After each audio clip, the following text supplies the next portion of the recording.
后来乡亲啊，前总统李登辉昨暝7点44分去做宣路，高寿98岁。李前总统甲夫人詹文惠结婚71年，两个人真恩爱。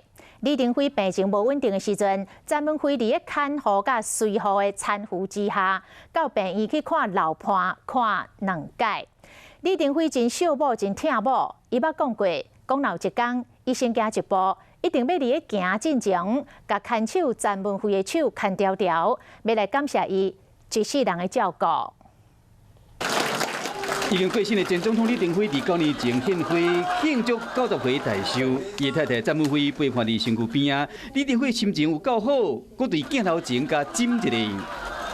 多谢你，我爱你。 两人头毛拢焦白啊，浓情蜜意非常浪漫。71年翁仔某情谊爱为1949年讲起，两人结婚相片看起来还阁真秘书。李登辉老爸李金良伫日本时代做警察，家境小康，未活到接受完整的教育。詹文惠则是淡水地主的查某囝。 两家伙啊，为阿公迄一代就开始有真深的交情，加上李登辉甲詹文惠对艺术甲运动拢有同款的兴趣，个性过下，信仰嘛是同款，拢是基督教。结婚后的日子过甲真甜蜜。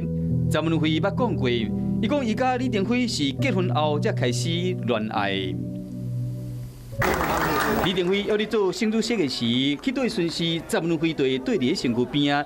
做总统了后，访问新加坡、访问美国，拢会使看到两个人互动形影不离。点过詹文惠的个性无爱出风头，无官夫人的派头，差不多拢毋捌插过正当的代志。伊口才较无好，伫李登辉面前时常扮演重视听众的角色，详细聆听先生的谈话。 李登辉2010年手术出院，身体也有淡薄仔虚弱。夫人詹文惠甲夫人慢慢仔行出病院的大门。其实李登辉逐摆破病入院，要动手术进前，拢会将詹文惠的手牵咧祈祷。李登辉捌讲过这段话，讲假使讲有一天我要离开世间，我一定要伫离开前，将你的手牵条条。多谢你一世人的照顾，讲出伊对詹文惠一生的爱。